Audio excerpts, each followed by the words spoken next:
한국인들은 역사를 통해 증명된 놀라운 회복 탄력성과 혁신의 DNA를 가진 민족입니다. 이제 세계는 한국을 통해 새로운 가능성을 보게 될 것입니다. 라고 주장하는 영국 역사학 교수가 있습니다. 유럽 중세사 전공인 역사학 교수가 대체 왜 한국 역사에 깊은 관심을 가지게 되었는지 오늘 사연 바로 시작하겠습니다. 안녕하세요. 저는 옥스포드 대학교 역사학과의 신임 교수 엘리엇입니다. 유럽 중세사가 전공이지만 최근 동아시아의 급격한 부상에 관심을 가지게 되어 동아시아 근현대사 강의를 맡게 되었습니다. 제가 처음으로 맡은 강의에서였습니다. 19세기 이후 동아시아의 변화를 설명하던 중 한 한국인 교환학생이 질문을 했습니다. 교수님, 동아시아의 근대화 과정에서 한국의 독특한 역사적 배경에 대해 어떻게 생각하시나요? 솔직히 저는 한국의 역사에 대해 깊이 있는 지식이 없었습니다. 대부분의 서구 역사학자들처럼 중국과 일본을 중심으로 동아시아를 바라보았기 때문입니다. 그 학생은 조선 후기부터 시작된 자체적인 근대화 움직임, 동학농민운동의 의미, 그리고 일제강점기에도 독립을 위해 끊임없이 투쟁한 한국인들의 이야기를 들려주었습니다. 특히 충격적이었던 것은 3.1 운동이었습니다. 무려 200만 명이 참여한 평화적 독립운동이라니. 이는 제가 알던 식민지 독립운동의 양상과는 완전히 달랐습니다. 간디의 비폭력 운동보다 앞선 것이었죠. 또한 대한민국 임시정부가 27년간 망명정부로 활동하며 독립운동을 이끌었다는 사실도 놀라웠습니다. 이런 내용은 서구의 동아시아 역사 교과서에서 거의 다루지 않는 것들이었습니다. 강의실을 나서며 깊은 부끄러움을 느꼈습니다. 유럽 중심적 시각으로 동아시아를 바라보려 했던 제 자신이 한심했습니다. 한국의 독특한 역사적 경험을 이해하지 못한 채 동아시아를 논한다는 것이 얼마나 오만한 일이었을까요? 몇 달 동안 연구실에서 한국 근현대사 관련 자료들을 찾아보았습니다. 놀랍게도 영어로 번역된 자료들이 꽤 있었습니다. 단지 서구학계에서 관심을 갖지 않았을 뿐이었죠. 고민 끝에 과감한 결정을 내렸습니다. 한국학중앙연구원의 방문학자 프로그램에 지원한 것입니다. 동료들은 의아해했습니다. 유럽사 전공자가 갑자기 한국사를 연구하겠다니 이해할 수 없다는 반응이었죠. 하지만 이미 결심은 섰습니다. 서구 중심적 역사관에서 벗어나 새로운 시각으로 동아시아를 이해하고 싶었습니다. 한국으로 떠나기 며칠 전 옥스포드 동아시아학과 교수회의가 있었습니다. 저의 3개월 연구휴가 계획을 발표하는 자리였습니다. 발표를 마치자 침묵이 흘렀고 그때 자오 밍후아 교수가 낮은 웃음을 터뜨렸습니다. 자오 교수는 베이징 대학교 역사학과 석좌 교수이자 중국 사회과학원 원사였습니다. 마침 옥스포드 방문학자로 와 있던 그는 중국 고대사 연구의 최고 권위자로 꼽히는 인물이었습니다.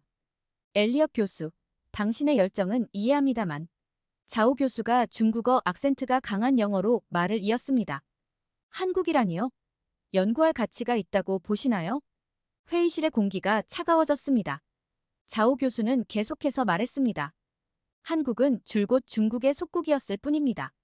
그들의 문화는 모두 중국에서 전해진 것이고 정치제도도 중국의 것을 모방했죠. 독자적인 연구 가치가 있다고 보기는 어렵습니다.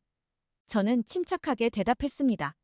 자오 교수님, 역사학자로서 우리는 모든 가능성을 열어두고 연구해야 하지 않을까요? 중국 사료만으로는 동아시아 전체의 모습을 보기 어려울 것 같습니다. 자오 교수의 표정이 굳었습니다.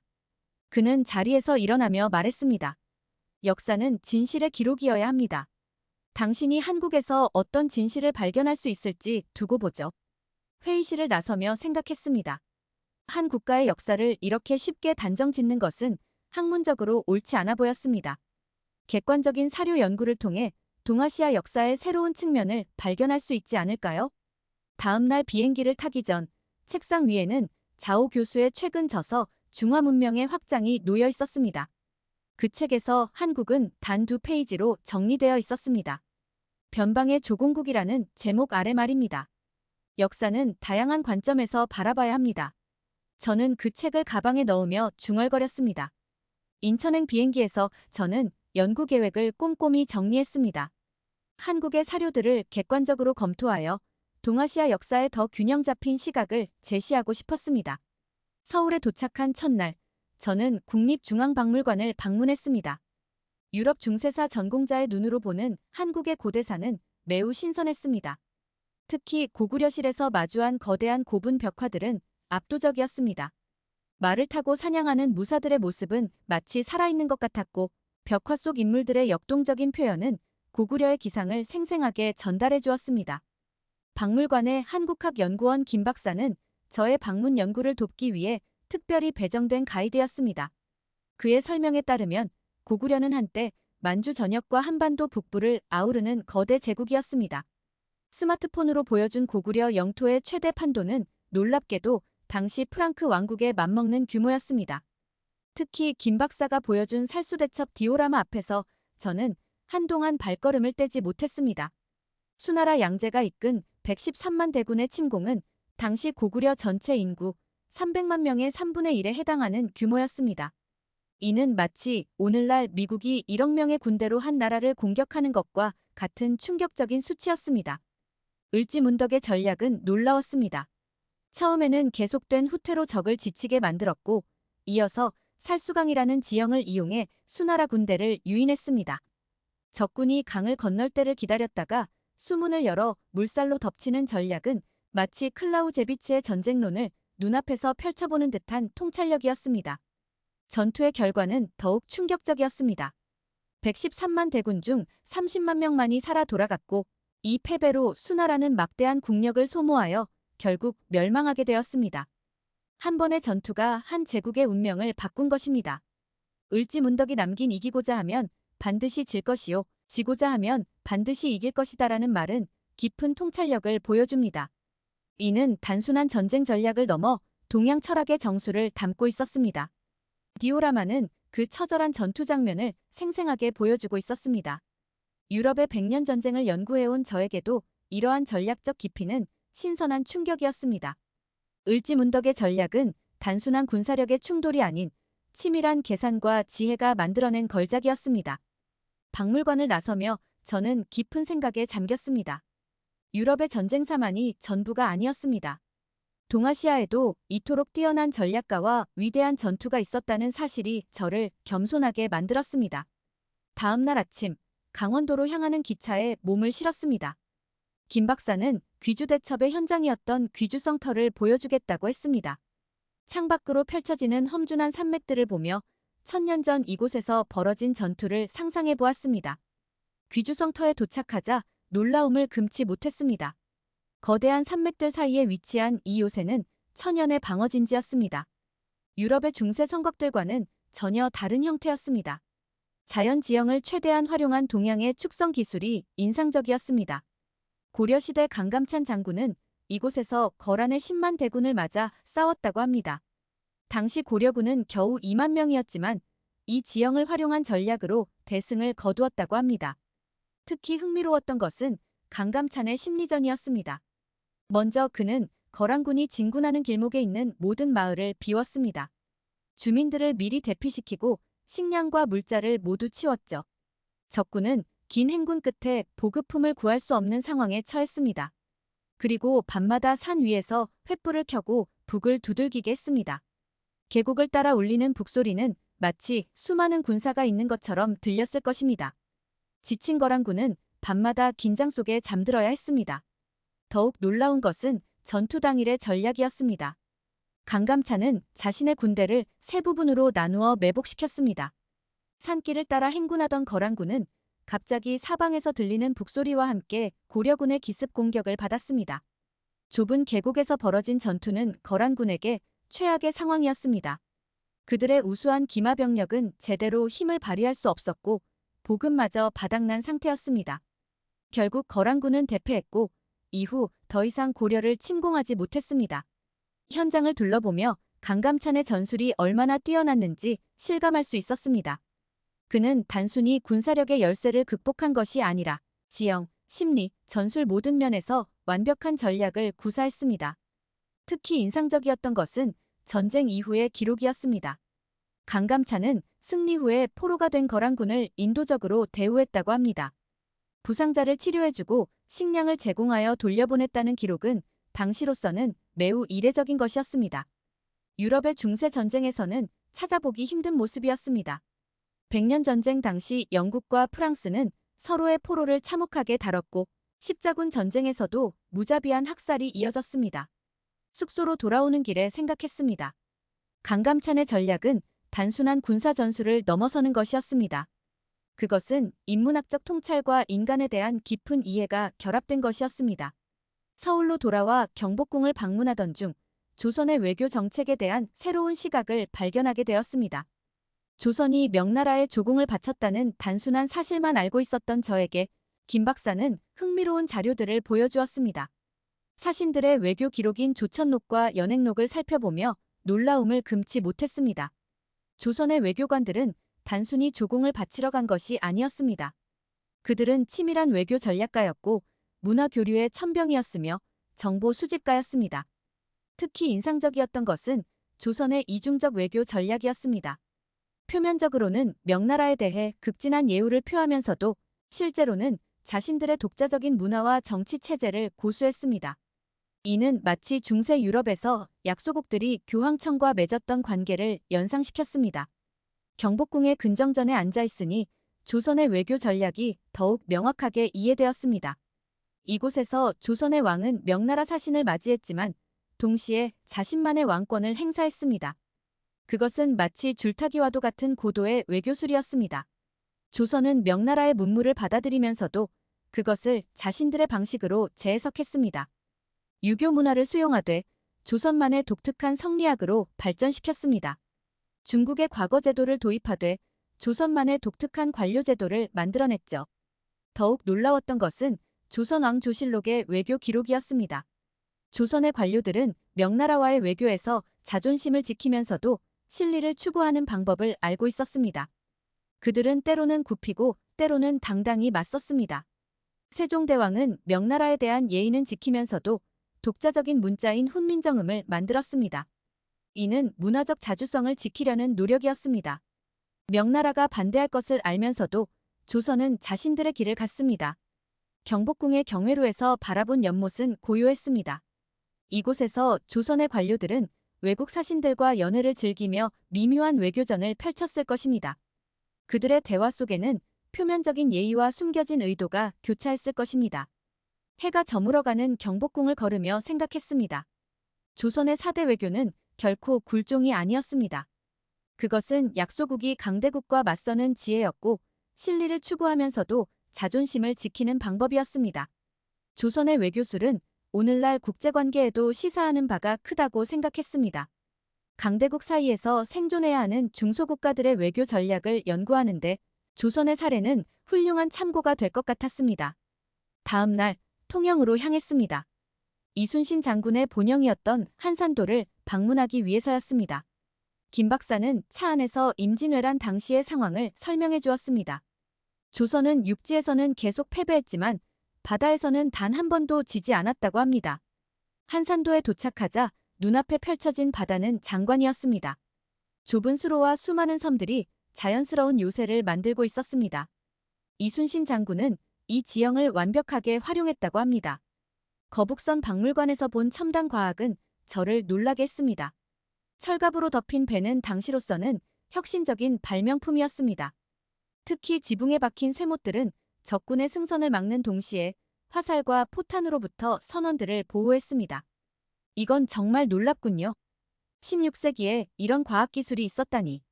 한산도 대첩의 전략은 더욱 경이로웠습니다. 이순신은 12척의 배로 일본 수군 73척을 격파했습니다. 하깃진이라는 전술은 좁은 수로에서 적의 대군을 분산시키고 각계격파하는 완벽한 전략이었습니다. 특히 주목할 만한 것은 이순신의 리더십이었습니다. 그는 전투 중에도 꼼꼼한 기록을 남겼고 부하들을 인격적으로 대우했습니다. 난중일기를 통해 본 그의 모습은 냉철한 지휘관이자 따뜻한 인간미를 가진 지도자였습니다. 통영한려 수도를 바라보며 생각에 잠겼습니다. 이순신이 지켜낸 것은 단순한 바다가 아니었습니다. 그것은 조선의 생존이었고 민족의 자존심이었습니다. 제가 연구했던 넬슨 제독의 트라팔가 해전과 비교해 보았습니다. 넬슨은 우세한 전력으로 승리했지만 이순신은 열세한 상황에서 승리했습니다. 더구나 그의 전략은 300년이나 앞선 것이었습니다. 저녁 노을이 지는 바다를 보며 이순신의 마지막 전투를 떠올렸습니다. 노량해전에서 그는 전사했지만 최후의 순간까지 내 죽음을 알리지 말라며 군사들의 사기를 걱정했습니다. 이는 진정한 리더의 모습이었습니다. 통영의 작은 식당에서 저녁을 먹으며 현지 어부들과 이야기를 나눴습니다. 그들에게 이순신은 여전히 살아있는 전설이었습니다. 400년이 지난 지금도 이곳 사람들은 그를 자랑스러워했습니다. 그는 단순한 군사 지도자가 아니었습니다. 위기의 순간에 민족을 구한 영웅이었습니다. 통영에서의 일정을 마치고 남한산성으로 향했습니다. 높은 산성에 오르며 1636년의 그 추운 겨울을 상상해 보았습니다. 조선의 인조가 청나라의 대군에 포위되어 47일간 버티던 곳이었습니다. 남한산성은 제가 본 어떤 유럽의 성곽과도 달랐습니다. 해발 500m가 넘는 험준한 산 정상부를 따라 축조된 성벽은 자연과 완벽한 조화를 이루고 있었습니다. 총 길이 12km에 달하는 성벽은 당시 조선의 뛰어난 축성 기술을 보여주고 있었습니다. 특히 놀라웠던 것은 산성 내부의 자급자족 시스템이었습니다. 우물 80개, 행궁, 창고, 훈련장, 종교시설까지 갖춘 완벽한 도시였습니다. 유사시에 왕과 백성들이 함께 피난할 수 있도록 설계된 것입니다. 성벽을 따라 걸으며 당시의 상황을 떠올렸습니다. 12월의 혹한 속에서 12만 청나라 군대가 산성을 에워싸고 있었습니다. 성 안에는 인조와 1만 4천여 명의 군사와 백성들이 있었습니다. 춥고 배고픈 상황에서도 그들은 끝까지 버텼습니다. 행궁터에서 발견한 기록들은 충격적이었습니다. 쌀이 떨어지자 말과 쥐를 잡아먹었고 소나무 껍질을 벗겨 연명했다는 기록들이 있었습니다. 하지만 아무도 항복을 말하지 않았습니다. 병자호란은 결국 조선의 항복으로 끝났지만 이는 단순한 패배가 아니었습니다. 47일간의 항전은 조선 민족의 자존심과 단결력을 보여준 상징이 되었습니다. 청나라는 이후 조선을 특별히 예우했는데 이는 그들의 강인한 저항 정신을 인정했기 때문이라고 합니다. 특히 인상적이었던 것은 백성들의 항전 기록이었습니다. 양반과 평민이 신분의 차이를 잇고 함께 싸웠다는 기록들이 남아있었습니다. 위기 앞에서 하나가 된 민족의 모습이었습니다. 성벽의 흔적들을 만져보았습니다. 돌 하나하나에는 당시 석공들의 정성이 깃들어 있었습니다. 각자 다른 모양의 돌들이 완벽하게 맞물려 있었고 400년이 지난 지금도 꿈쩍하지 않았습니다. 성 안에 있는 전시관에서는 당시의 군사 시스템을 볼 수 있었습니다. 보급로, 통신체계, 화약 제조소 등 모든 것이 치밀하게 계획되어 있었습니다. 이는 단순한 방어시설이 아닌 하나의 완벽한 도시 시스템이었습니다. 병자호란은 조선에게 큰 상처였지만 동시에 민족의 저력을 확인하는 계기였습니다. 그들은 패배 속에서도 자존심을 지켰고 이를 통해 더 강해졌습니다. 마지막 일정은 서울로 돌아온 후 일제강점기 역사를 알아보기로 했습니다. 가장 먼저 서대문 형무소 역사관을 방문했습니다. 일제강점기 독립운동가들이 수감되었던 이곳은 앞서 보았던 어떤 전쟁터보다 더 큰 충격을 주었습니다. 좁은 감방 하나에 수십 명이 갇혀 있었던 흔적들, 고문실의 도구들, 차가운 콘크리트 벽에 새겨진 수감자들의 글귀들. 이곳에서 저는 전혀 다른 형태의 항쟁을 마주하게 되었습니다. 특히 눈길을 끈 것은 유관순 열사의 기록이었습니다.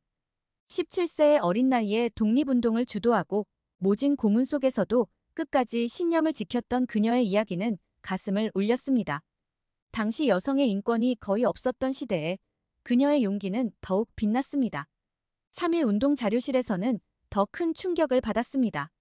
1919년 3월 1일 전국에서 동시다발적으로 일어난 만세운동은 인도의 간디 운동보다 앞선 것이었습니다. 무려 200만 명이 참여한 이 평화적 시위는 세계 독립운동사에서도 유례를 찾기 힘든 것이었습니다. 더욱 놀라웠던 것은 운동의 조직력이었습니다. 종교 지도자들이 앞장섰고 학생들이 주도했으며 시장의 상인들까지 동참했습니다. 신분과 계층, 종교의 차이를 뛰어넘은 전 민족적 항쟁이었습니다. 자료실에는 당시 해외 언론의 보도 자료들도 있었습니다. 중국의 오사운동, 인도의 독립운동, 베트남의 항불운동에 영향을 준 기록들이 있었습니다. 한국의 독립운동은 아시아 전체의 독립운동에 큰 영향을 미쳤던 것입니다. 상설 전시관에서는 대한민국 임시정부의 활동을 보여주고 있었습니다. 27년간 중국 각지를 떠돌며 독립운동을 이끈 그들의 기록은 경이로웠습니다. 의열단과 한인애국단의 활동도 인상적이었습니다. 윤봉길 의사가 상하이에서 일으킨 의거는 중국 장제스로부터 한인 한 사람이 중국 군대 30만 명의 힘과 맞먹는다는 찬사를 받았다고 합니다. 전시관 한켠에는 해외 독립운동가들의 기록이 있었습니다. 미국에서 외교 활동을 펼친 이승만, 연해주에서 항일투쟁을 이끈 이상설, 만주에서 무장투쟁을 전개한 김좌진 장군. 그들은 전 세계를 무대로 독립운동을 펼쳤습니다. 가장 마음을 울린 것은 독립군들의 유품이었습니다. 낡은 군복, 찢어진 태극기, 그리고 가족들에게 보낸 편지들. 그들은 조국의 독립을 위해 자신의 모든 것을 바쳤습니다. 저녁이 되어 서대문 형무소를 나오며 깊은 생각에 잠겼습니다. 이곳에서 본 것은 단순한 저항이 아닌 한 민족의 끈질긴 생존의지였습니다. 그들은 무기도 군대도 없었지만 더 강한 무기인 신념을 가지고 있었습니다. 연구를 마치고 인천공항으로 향하는 길, 지난 몇 달간의 여정이 주마등처럼 스쳐 지나갔습니다. 고구려의 을지문덕, 고려의 강감찬, 조선의 이순신, 그리고 수많은 독립운동가들. 이들은 모두 한 가지 공통점이 있었습니다. 바로 불가능해 보이는 상황에서도 결코 굴하지 않았다는 것입니다. 차창 밖으로 보이는 서울의 모습은 경이로웠습니다. 한국 전쟁 후 완전히 폐허가 된 나라가 이처럼 눈부신 발전을 이룬 것도 앞서 보았던 역사적 저력의 연장선이라는 생각이 들었습니다. 특히 인상적이었던 것은 과거와 현재의 조화로운 공존이었습니다. 경복궁 근처의 현대적인 빌딩들, 남산타워 아래 고즈넉한 한옥마을, 첨단 기술의 상징인 DDP 옆 전통시장까지. 이것은 단순한 물리적 공존이 아닌 역사적 자부심과 미래지향적 혁신이 만나는 지점이었습니다. 김 박사와의 마지막 대화는 깊은 통찰을 주었습니다. 한국이 수많은 위기를 극복할 수 있었던 것은 단순한 우연이 아니었습니다. 그것은 역사를 통해 형성된 민족적 회복 탄력성이었습니다. 을지문덕은 수적 열세를 지략으로 극복했고, 강감찬은 험난한 지형을 이용해 승리했으며 이순신은 기술 혁신으로 위기를 돌파했습니다. 일제강점기의 독립운동가들은 전 세계를 무대로 투쟁했습니다. 이러한 DNA가 오늘날 한국의 저력이 된 것입니다. 공항으로 가는 길에 들른 카페에서 마지막 기록을 남겼습니다. 제가 연구해온 유럽의 역사는 강대국의 시각에서 쓰여진 것이었습니다. 하지만 한국의 역사는 약소국이 어떻게 강대국들 사이에서 살아남았는지를 보여주는 값진 교훈이었습니다. 비행기에 오르며 결심했습니다. 이제는 한국의 이야기를 세계에 제대로 전해야 할 때입니다. 단순한 한강의 기적이나 K-팝의 성공을 넘어 5,000년의 역사 속에서 형성된 그들만의 특별한 정신을 이야기해야 합니다. 옥스포드로 돌아가면 가장 먼저 할 일은 새로운 강의를 개설하는 것입니다. 동아시아 역사 속의 한국 생존과 혁신의 역사라는 제목으로 지금까지 제대로 조명되지 않았던 한국의 역사를 세계의 학생들에게 가르치고 싶었습니다. 런던행 비행기 안에서 노트북을 펼쳐 적었습니다. 한국은 더 이상 은둔의 나라가 아니다. 그들은 역사를 통해 증명된 놀라운 회복 탄력성과 혁신의 DNA를 가진 민족이다. 이제 세계는 한국을 통해 새로운 가능성을 보게 될 것이다. 비행기 창 밖으로 멀어지는 한국의 불빛을 바라보며 생각했습니다.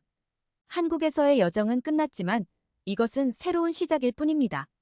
영국으로 돌아가는 긴 비행 시간 동안 지난 몇 달간의 경험을 정리했습니다. 한국은 저에게 단순한 연구 대상이 아닌 인류 역사의 새로운 지평을 보여준 스승이 되었습니다. 이제 그 가르침을 세계와 나누고 싶습니다. 두 번째 사연 시작합니다. 한국이 경제성장으로 인한 사회적 불평등이 심각할 것이라고 예상하고 이를 확인하기 위해 한국으로 온 일본 명문대 교수가 있습니다. 그 교수는 한국 온 첫날부터 본인의 예상과 다른 모습을 보고 충격을 받기 시작하는데요. 대체 무슨 사연일지 오늘 사연 바로 시작하겠습니다. 안녕하세요. 제 이름은 카즈키 히라야마입니다. 도쿄대학교 경제학부 교수로 재직 중입니다. 최근 몇 년간 국제시장에서 한국의 경제성장이 주목받는 현상을 지켜보며 복잡한 감정에 휩싸였습니다. 일본 경제가 장기간 정체되어 있는 동안 한국은 지속적으로 성장하고 있다는 사실이 불편하게 다가왔습니다. 연구실 책상 위에는 최근 발표된 경제 지표들이 가득했습니다. 그 숫자들을 보며 한숨이 절로 나왔습니다. 일본의 GDP 성장률은 미미한 수준에 머물러 있는 반면 한국의 성장률은 꾸준히 상승하고 있었어요. 특히 반도체, 자동차, 조선산업 등에서 한국 기업들의 약진이 두드러졌습니다. 이런 현실을 마주하면서도 저는 한국의 성과를 인정하기 힘들었습니다. 분명 일시적인 현상일 거야. 곧 일본이 다시 앞서갈 거야. 라고 스스로를 위로했지만 마음 한구석에서는 의문이 끊임없이 피어올랐습니다. 어떻게 한국이 이렇게 빠르게 성장할 수 있었을까? 우리가 놓치고 있는 것은 무엇일까? 밤늦게까지 연구실에 남아 자료를 살펴보던 어느 날 문득 창밖으로 보이는 도쿄의 야경이 눈에 들어왔습니다. 화려한 네온사인과 고층 빌딩들로 가득한 풍경이었지만 왠지 모르게 정체된 듯한 느낌이 들었죠. 그 순간 서울의 야경 사진이 떠올랐습니다. 활기차고 역동적인 모습으로 기억되는 그 도시의 모습과 지금 내 눈앞의 풍경을 비교하니 묘한 감정이 밀려왔습니다.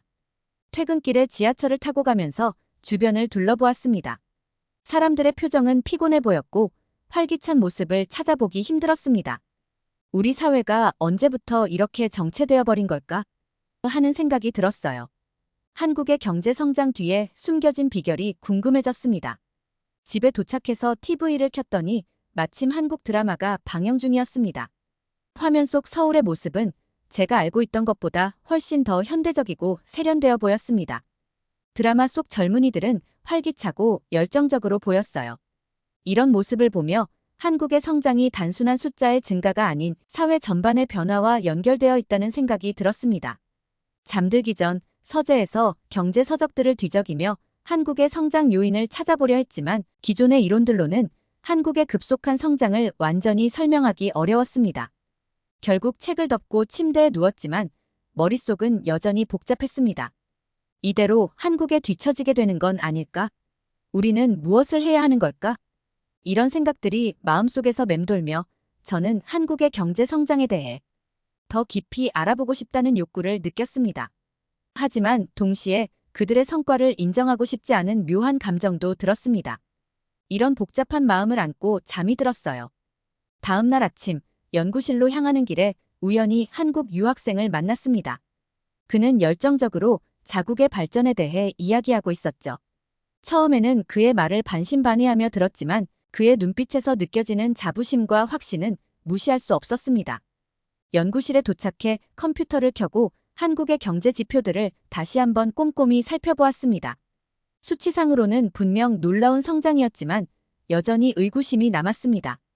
이런 급격한 성장이 과연 지속 가능할까? 혹시 거품은 아닐까? 이런 질문들이 꼬리를 물고 이어졌습니다. 그날 오후 동료 교수와의 점심 식사 중에 한국의 경제 성장에 대한 이야기가 나왔습니다. 동료는 한국의 성장을 긍정적으로 평가했지만 저는 여전히 회의적인 입장을 취했습니다. 이 대화를 통해 제 안에 깊이 뿌리박힌 편견이 있다는 것을 깨달았습니다. 그리고 이를 극복하기 위해 더 많은 노력이 필요하다는 것도 알게 되었죠. 밤늦게까지 연구실에 남아 한국의 경제 정책과 기업 문화에 대해 조사했습니다. 놀랍게도 많은 부분에서 일본과는 다른 접근 방식을 취하고 있었습니다. 혁신을 강조하는 기업 문화, 과감한 정부의 지원 정책, 그리고 글로벌 시장을 향한 적극적인 진출 전략 등이 눈에 띄었습니다. 이를 통해 한국의 성장이 우연이 아닌 체계적인 노력의 결과라는 것을 조금씩 인정하기 시작했습니다. 하지만 여전히 마음 한구석에는 불편한 감정이 자리 잡고 있었습니다. 일본의 경제적 위상이 흔들리고 있다는 사실을 받아들이기 힘들었거든요. 그날 밤 오랜만에 학창시절 앨범을 펼쳐보았습니다. 일본의 경제가 세계를 주도하던 시절, 우리는 얼마나 자부심에 넘쳤었는지 그 시절로 돌아갈 수 없다는 사실에 가슴이 아팠습니다. 하지만 동시에 변화의 필요성도 느꼈어요. 이대로는 안 된다는 생각이 들었습니다. 며칠 후 강의실에서 있었던 일은 제게 큰 충격을 주었습니다. 평소와 다름없이 수업을 진행하고 있었는데 갑자기 한 학생이 손을 들고 질문을 했습니다. 교수님, 한국의 경제 성장 모델에 대해 어떻게 생각하세요? 순간 당황스러웠지만 침착하게 대답하려 했습니다. 한국의 성장은 분명 주목할 만하지만 그 이면에는 여러 문제점들이 있을 거예요. 우리는 좀 더 객관적으로 볼 필요가 있습니다. 그렇게 말했더니 뜻밖에도 여러 학생들이 저의 의견에 반박하기 시작했습니다. 교수님, 제가 지난 방학 때 한국에 다녀왔는데요. 서울은 정말 놀라웠어요. 도시 전체가 스마트 시티처럼 운영되고 있었고 5G 기술이 일상생활 곳곳에 적용되어 있었습니다. 다른 학생도 거들었습니다. 맞아요. 저도 한국 기업에서 인턴십을 했는데 그들의 업무 방식과 혁신 속도가 정말 인상적이었어요. 우리가 배워야 할 점이 많다고 생각합니다. 강의실 분위기가 순식간에 바뀌었습니다. 학생들은 자신들이 경험한 한국의 모습을 열정적으로 이야기하기 시작했습니다. K-팝, 한국 드라마, 화장품, 음식 문화까지. 그들의 관심사는 경제를 넘어 문화 전반으로 확장되어 있었습니다. 저는 학생들의 반응에 당혹스러웠습니다. 내심 그들이 제 의견에 동조하길 바랐는데 오히려 한국에 대한 찬사가 쏟아졌으니까요. 수업이 끝난 후 연구실로 돌아오는 길에 복잡한 감정이 밀려왔습니다. 우리 학생들조차 이렇게 한국을 동경하고 있다니 마음 한구석이 불편했습니다. 동시에 제 자신에 대한 의문도 들었습니다. 내가 너무 편협한 시각으로 바라보고 있는 건 아닐까? 연구실에 도착해서 컴퓨터를 켜고 한국 관련 뉴스들을 찾아보기 시작했습니다. 화면에는 한국의 세계적인 기업들과 그들의 혁신적인 제품들이 가득했죠. 반도체, 스마트폰, 전기차 배터리 모두 세계 시장을 선도하는 분야였습니다. 밤늦게까지 자료를 찾아보다가 문득 책상 위 거울에 비친 제 모습이 눈에 들어왔습니다. 피곤해 보이는 얼굴, 그리고 어딘가 불안해 보이는 눈빛. 나는 왜 이렇게 한국의 성장을 인정하기 싫어하는 걸까? 스스로에게 물었습니다. 다음 날, 동료 교수와 점심을 먹으며 이야기를 나눴습니다. 요즘 학생들 사이에서 한국 열풍이 대단한데 알고 계세요? 동료가 물었어요. 저는 잠시 망설이다 솔직히 답했습니다. 네, 저도 놀랐어요. 사실 좀 당황스럽기도 해요.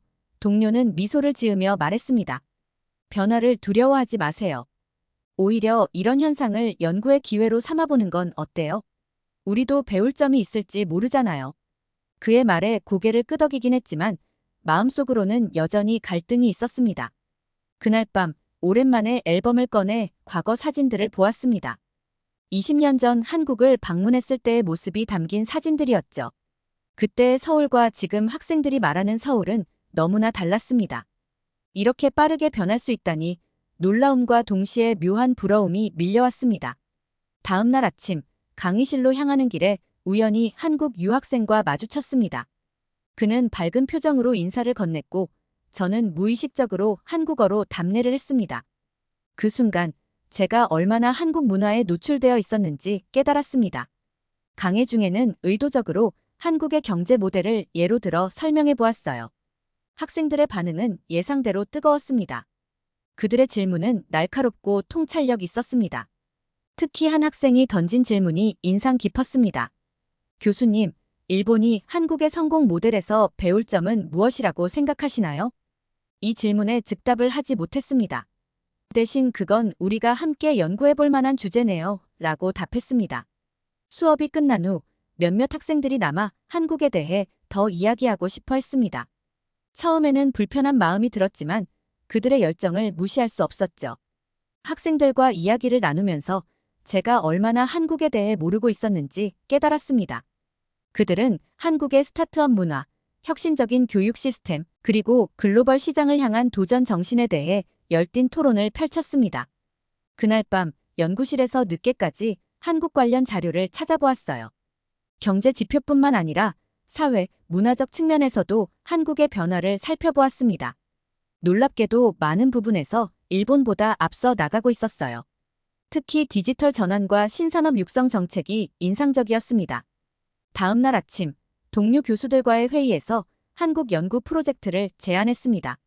처음에는 의아해하는 눈치였지만 제가 준비한 자료를 보고 난 후에는 모두가 동의했습니다. 이 프로젝트를 통해 우리가 한국으로부터 배울 점을 찾아볼 수 있을 것 같았죠.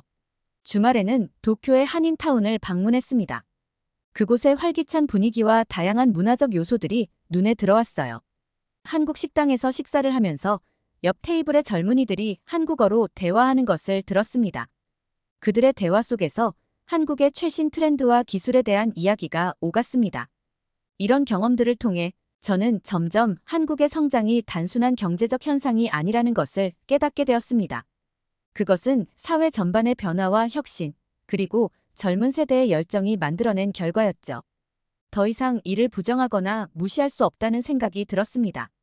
학기가 끝나갈 무렵 한 학생이 찾아와 한국 유학을 고민하고 있다고 말했습니다. 과거에 저였다면 말렸을 테지만 이번에는 다르게 대응했습니다. 좋은 기회가 될 거예요. 가서 많이 배우고 오세요. 그리고 돌아와서 우리에게도 알려주세요. 이렇게 말하는 제 모습에 스스로도 놀랐습니다. 이런 일련의 경험들을 통해 이제는 한국의 성장을 인정하고 그로부터 배울 점을 찾아야 한다는 생각이 들었습니다. 물론 아직도 마음 한구석에는 불편함이 남아있었지만 그것을 극복하고 더 넓은 시야를 가져야 한다는 필요성을 절실히 느꼈어요. 연구실에서 밤을 새워가며 한국의 IT 산업에 대한 자료를 찾아보았습니다. 처음에는 단순히 학생들의 말을 확인해보고 싶은 마음에 시작했지만 점점 더 깊이 파고들수록 놀라움을 감출 수 없었습니다. 한국의 5G 기술 도입 속도와 보급률은 세계 최고 수준이었죠. 그뿐만 아니라 반도체 시장에서의 점유율도 압도적이었습니다. 특히 메모리 반도체 분야에서는 세계 시장의 절반 이상을 차지하고 있었습니다. 이건 정말 대단한 성과야라고 생각하면서도 한편으로는 일본의 위상이 점점 낮아지고 있다는 사실에 마음이 무거워졌습니다. 새벽녘 잠시 눈을 붙이고 일어나 아침 신문을 펼쳤는데 일면에 한국 기업의 기사가 실려 있었습니다. 세계 최대 전자제품 전시회에서 혁신적인 제품을 선보여 주목받았다는 내용이었죠. 불과 몇 년 전만 해도 이런 자리는 일본 기업들의 몫이었는데 씁쓸한 마음이 들었습니다. 연구실로 돌아와 컴퓨터 앞에 앉았습니다. 화면에는 밤새 찾아본 자료들이 가득했어요. 한국의 IT 기업들이 세계 시장에서 차지하는 비중, 기술 혁신의 속도, 그리고 미래 산업에 대한 투자 현황 등 이 모든 것을 보며 한국이 IT 강국으로 우뚝 서 있다는 사실을 부정할 수 없었습니다. 그러다 문득 한 가지 의문이 들었어요.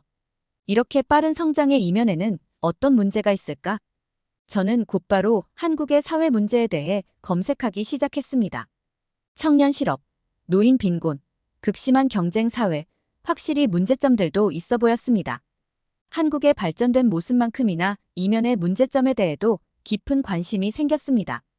우리 일본의 경우 급속한 발전 속에서 많은 문제점들이 있었고 아직도 그것을 해결하지 못하고 있는 부분이 많았으니까요. 이러한 자료들을 검토하면서 저는 일본의 고도 경제 성장기를 떠올렸습니다. 우리도 한때 세계를 놀라게 한 경제 기적을 이루어냈지만 그 과정에서 많은 사회적 문제들이 발생했습니다. 환경오염, 과로사, 가족관계의 붕괴 등 이러한 문제들 중 일부는 아직도 우리 사회에 깊게 뿌리박혀 있습니다. 한국의 현재 모습은 마치 거울을 보는 것 같았어요. 눈부신 경제 성장과 기술 혁신 뒤에 숨겨진 그림자가 있을 것이라 확신했습니다. 실제로 자료들을 더 깊이 파고들수록 한국 사회의 양극화, 청년들의 취업난, 노인 빈곤 문제 등이 심각한 수준임을 알 수 있었습니다. 특히 노인 관련 문제는 제 연구 주제와 직결되어 있어 더욱 관심이 갔습니다. OECD 국가 중 최고 수준의 노인 빈곤율. 이는 한국의 급속한 고령화와 맞물려 더욱 심각한 사회 문제로 대두될 것 같아 보였죠.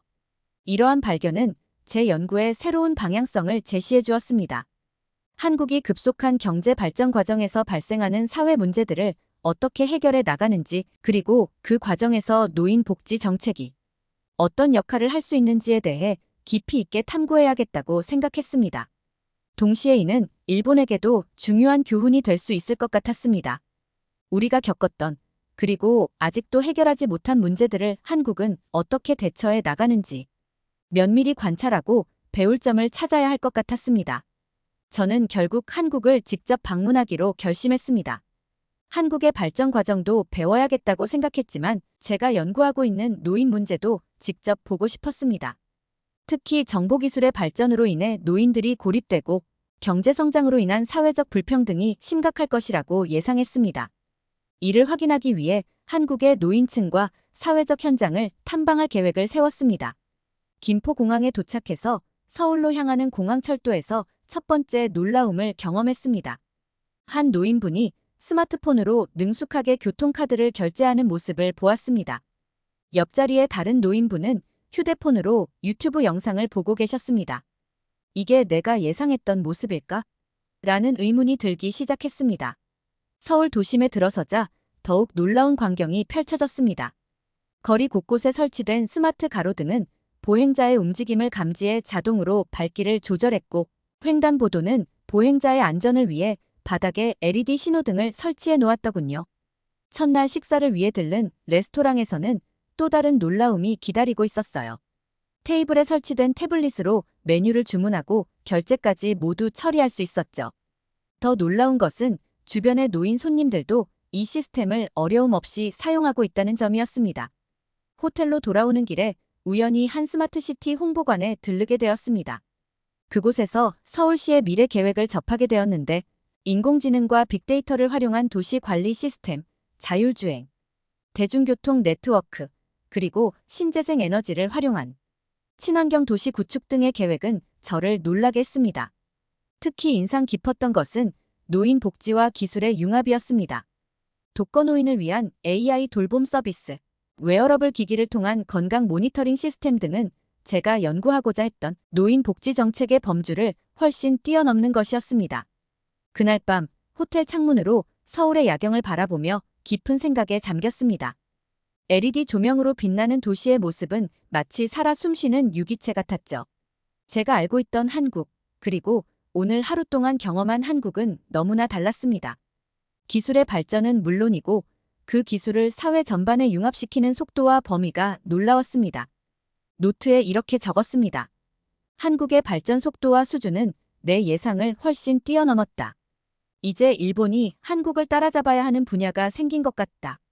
내일부터 시작될 노인 복지 정책 연구도 이런 첨단 기술의 맥락에서 새롭게 바라봐야겠다. 한국의 노인들은 이런 빠르게 변화하는 기술 환경에서 어떻게 적응하고 있을까? 한국 방문 둘째 날, 서울 근교의 노인복지관을 찾았습니다. 그곳에서 목격한 광경은 제 예상을 완전히 뒤엎었습니다. 7, 80대 노인들이 스마트폰을 자유자재로 다루며 인터넷과 유튜브를 활용하는 모습이었죠. 일본의 노인시설에서는 보기 힘든 광경이었습니다. 복지관 관계자는 이렇게 설명했습니다. 우리나라는 노인들의 디지털 소외를 막기 위해 정부와 기업이 협력하여 다양한 프로그램을 운영하고 있어요. 특히 스마트폰 활용 교육에 중점을 두고 있죠. 이는 일본과 큰 차이점이었습니다. 우리나라에서는 노인들의 디지털 기기 사용을 당연하지 않게 여기는 경향이 있었거든요. 실제로 복지관에서 만난 박영희 할머니는 스마트폰으로 손주와 영상통화를 하고 계셨습니다. 요즘은 이렇게 얼굴 보며 이야기할 수 있어 정말 좋아요. 외롭지 않답니다. 이 말씀을 들으며 기술이 세대 간 소통의 도구가 될 수 있다는 걸 실감했습니다. 더욱 놀라웠던 것은 노인들의 SNS 활용도였습니다. 이용우 할아버지는 카카오톡과 유튜브를 능숙하게 사용하고 계셨습니다. 요즘 젊은이들이 무얼 하는지 이걸로 다 알 수 있어요. 세상 돌아가는 것도 빨리 알 수 있고요. 일본의 노인들은 대부분 전통적인 매체에 의존하는 것과는 대조적이었습니다. 오후에는 한국의 노인 복지 정책을 연구하는 이지원 교수님과 만났습니다. 그는 한국은 노인들의 디지털 참여를 국가 경쟁력과 연결 짓고 있어요. 노인들의 경험과 지혜를 디지털 플랫폼을 통해 사회에 환원하는 것이 목표입니다. 라고 설명해 주셨습니다. 이는 일본의 노인 복지 정책과는 확연히 다른 접근법이었습니다. 다음 날 아침 서울 시내의 카페에서 20대 청년이 70대 할머니에게 스마트폰 사용법을 가르치는 모습을 보았습니다. 이는 디지털 교육 봉사 프로그램의 일환이었습니다. 세대 간 소통과 협력이 자연스럽게 이루어지는 모습이 인상적이었습니다. 일본에서는 이런 광경을 보기 힘들죠. 이런 경험들을 통해 한국의 노인층이 디지털 기술을 통해 사회와 더 긴밀하게 연결되고 있음을 실감했습니다. 그들은 기술을 두려워하거나 거부하지 않고 오히려 적극적으로 받아들이고 있었습니다. 이는 일본의 노인층과는 상당히 다른 모습이었어요. 호텔로 돌아와 하루를 정리하며 제 노트에 이렇게 적었습니다. 한국의 노인층은 디지털 기술을 통해 새로운 기회를 만들어가고 있다. 이는 단순한 기술 습득을 넘어 사회 참여와 세대 간 소통의 도구로 활용되고 있다. 일본도 이러한 접근법을 고민해 볼 필요가 있지 않을까?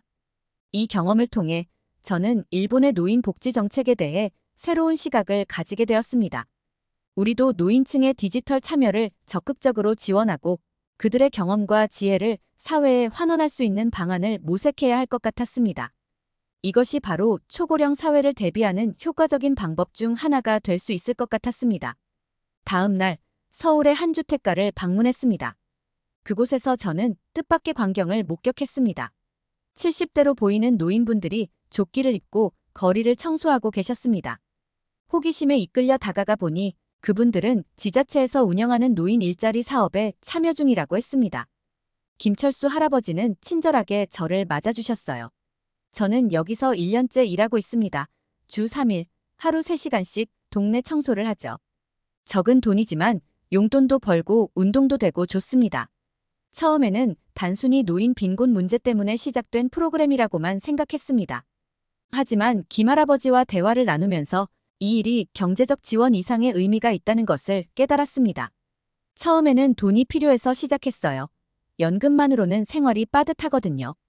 하지만 지금은 달라요. 매일 아침 이웃들과 인사하고 깨끗한 동네를 만드는데 기여한다는 게 얼마나 보람찬지 몰라요. 나이 들어서도 할 일이 있다는 게 참 감사해요. 이 말씀에 저는 깊은 감동을 받았습니다. 일본에서는 대부분의 노인들이 은퇴 후 사회활동과 단절된 채 살아가는데 여기서는 노인들이 여전히 지역사회에 기여하고 있었습니다. 주민센터의 박영애 주무관을 만나 이야기를 나눴습니다. 이 프로그램은 노인분들의 소득 보충과 사회 참여를 동시에 돕는 정책입니다. 물론 근본적인 노인 빈곤 문제 해결책은 아니지만 노인분들의 자존감 향상과 사회적 고립 예방에 도움이 되고 있어요. 점심시간, 다른 참여 노인분들과 대화를 나눴습니다. 이영수 할아버지는 집에만 있으면 우울해져요. 이렇게 나와서 일하니 건강해지는 것 같아요. 손주들에게 용돈도 줄 수 있어 좋고요. 라고 말씀하셨습니다. 이 경험은 제게 큰 충격을 주었습니다. 일본에서는 노인들이 주로 수동적인 복지 수혜자로 여겨지는데 한국의 노인들은 제한적이나마 사회의 능동적인 구성원으로 활동하고 있었습니다. 그날 밤 호텔방에서 일기를 쓰며 이렇게 적었습니다. 오늘 나는 활기찬 노후의 새로운 모습을 보았다. 비록 노인 빈곤이라는 어두운 현실이 배경에 있지만 이를 통해 노인들이 사회적 역할과 존재감을 얻고 있다. 일본의 노인 복지 정책도 단순한 경제적 지원을 넘어 사회 참여를 독려하는 방향으로 재고해 볼 필요가 있지 않을까? 이 경험은 제게 한국 노인들의 현실을 더 깊이 이해하게 해주었습니다. 경제적 필요와 사회 참여 욕구가 복합적으로 작용하는 모습을 보며 노인 복지에 대한 새로운 시각을 갖게 되었습니다.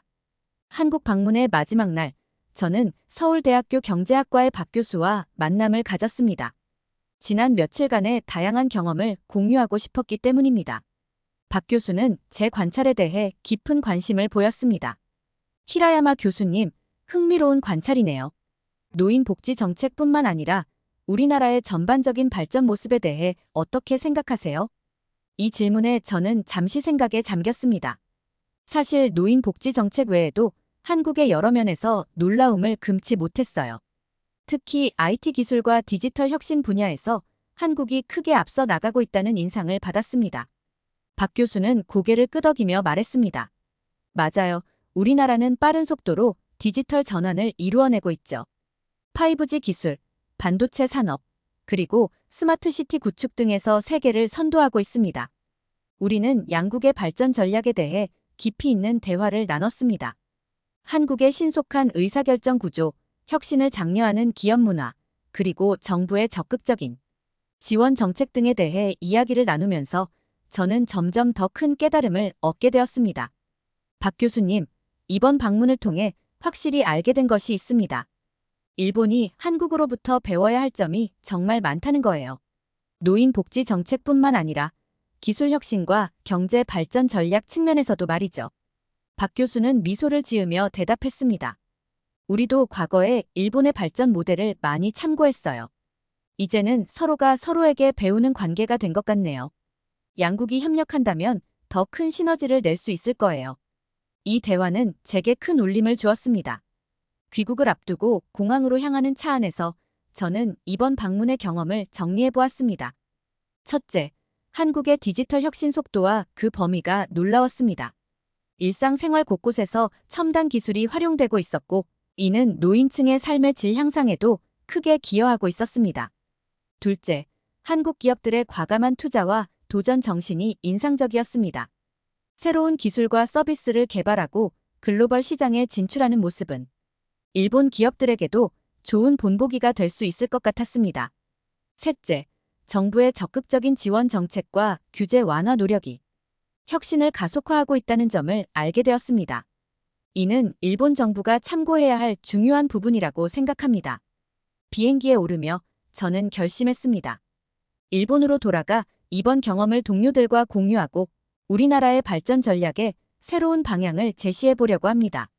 노인 복지 정책뿐만 아니라 기술 혁신, 경제 정책, 교육 시스템 등 다양한 분야에서 한국의 사례를 연구하고 적용할 방안을 모색해 볼 생각입니다. 비행기가 이륙하며 창밖으로 서울의 화려한 야경이 보였습니다. 이제 저는 확신할 수 있습니다. 일본이 한국의 발전 모델에서 배워야 할 점이 분명히 있으며 이를 통해 우리 사회에 새로운 활력을 불어넣을 수 있을 것이라고 말이죠. 이번 방문은 제 연구와 인생의 큰 전환점이 될 것 같습니다. 앞으로 양국의 발전 전략을 비교 연구하고 서로의 장점을 결합한 새로운 모델을 제시하는 것이 제 새로운 목표가 되었습니다. 한국에서의 경험을 바탕으로 일본 사회에 새로운 변화의 바람을 일으킬 수 있기를 희망해 봅니다. 그리고 언젠가는 한국과 일본이 함께 손잡고 아시아를 넘어 세계를 선도하는 날이 오기를 꿈꿔봅니다. 오늘 사연이 재미있으셨다면 구독과 좋아요, 알림 설정까지 부탁드립니다. 더 재미있는 사연으로 돌아오겠습니다. 이상 감동탐험이었습니다.